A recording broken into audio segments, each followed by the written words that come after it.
Hello, this tutorial is about Patrick Hruby, Hruby, who is an illustrator that I've contacted, who is more than willing to share his work with you and hopefully have you be inspired by his design concept. So the goal of this is to find a piece by Patrick Hruby that you're inspired by and then recreate it in your own way. So I have two that I chose. This is more of a woodland nature scene, and this is more of a castle scene. And I kind of took them both and just kind of put them into an Illustrator document to have on the edges as I start to create my project. So I'm going to start with some of these cool tree shapes here. And one of the main tools that is going to be utilized is your Pathfinder. So I'm going to go Window, Pathfinder, and make sure that it's up and running. And then I'm going to create a sort of a cloud shape with circles. So I'm going to get my ellipse tool and just kind of drag a few different shapes. That didn't go over so well because I need to assign a color to them. I'm also going to mix my colors so that I'm not constantly depending on my swatches to always use those colors. I kind of like this new sort of blue-green that I've created. So again, I'm just sort of creating a group of circles, and I'm also going to just connect them all together using Unite. And then I'm going to cut off the bottom by creating a rectangle and just slicing through the bottom part.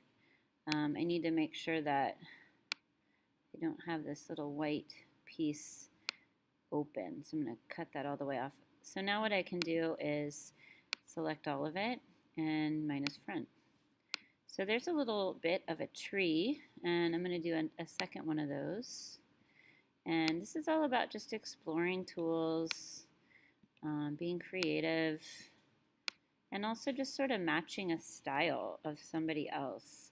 Not that it's always a good idea to match someone's style. It's usually best to create your own style.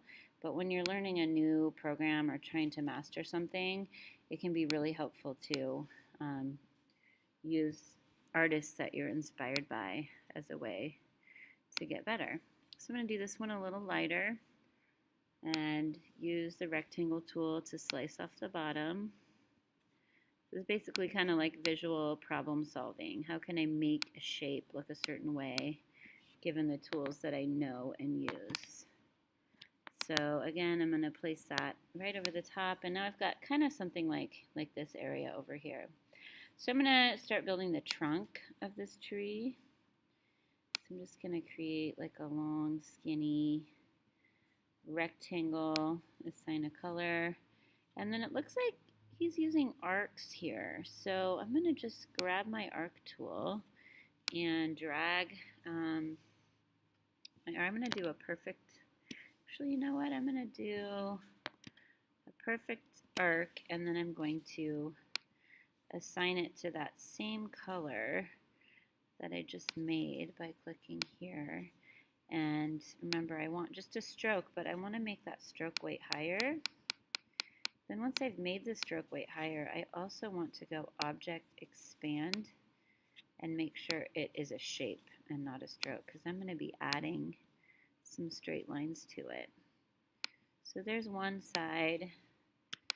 Make one on the other side and just tip it. And then what I think I'm going to do is I want this to connect. So I'm going to get another rectangle and just sort of extend a rectangle to that piece. And then I'm going to use my Pathfinder to unite those two parts together and then send it to the back.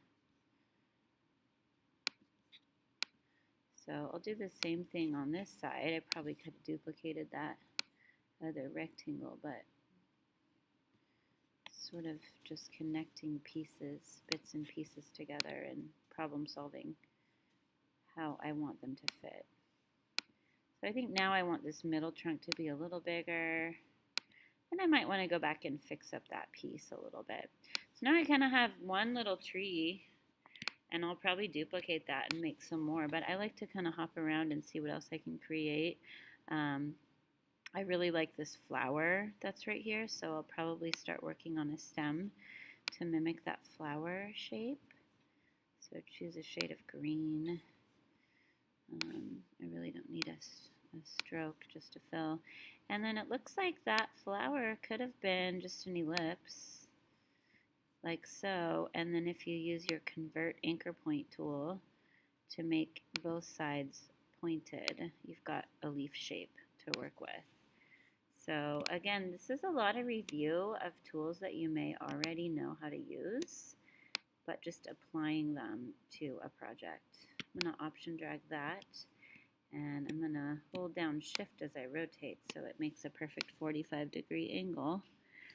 And just kind of put those two leaves together and group them by going Command G and then option dragging. So I've got some really neat leaf shapes.